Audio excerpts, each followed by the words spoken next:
We know that God hates sin, but why does he hate sin?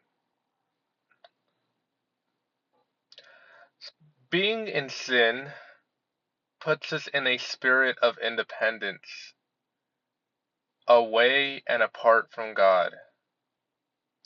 We're no longer surrendering, we're no longer relying, we're no longer trusting in God. We're relying in something else, whether that's the sin itself, just our own selves, whatever. Just independence from God. And so that spirit of independence can manifest itself in many different ways. For example, some people, when they sin, they might feel shame and guilt. And so, what that shame and guilt does, it makes you feel unworthy of being in the presence of God. And so, that feeling of unworthiness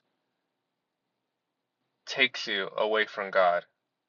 You don't feel you don't feel qualified or worthy to be with God, so you take yourself away from God, and that's independence from God.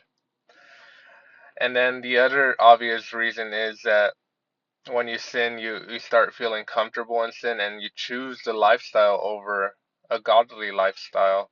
And so you feel pride in your sin.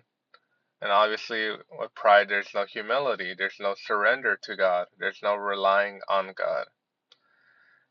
And so the main thing about sin is that it takes us away from God. God doesn't necessarily hate it the way we might hate it. And why? Let me give you an example. The parable of the prodigal son. Nowhere in that parable does it say that the father of the prodigal son detested what his son had done. He actually allowed it. He gave his son what his his inheritance.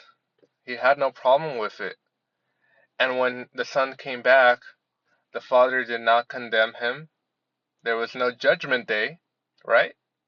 There is no judgment day. The father was open arms. Why? Because the son surrendered to the father. And the father was there with open arms. There was that bond again. There was that reliance upon the father. So really take a moment and think about why God hates sin. God bless you.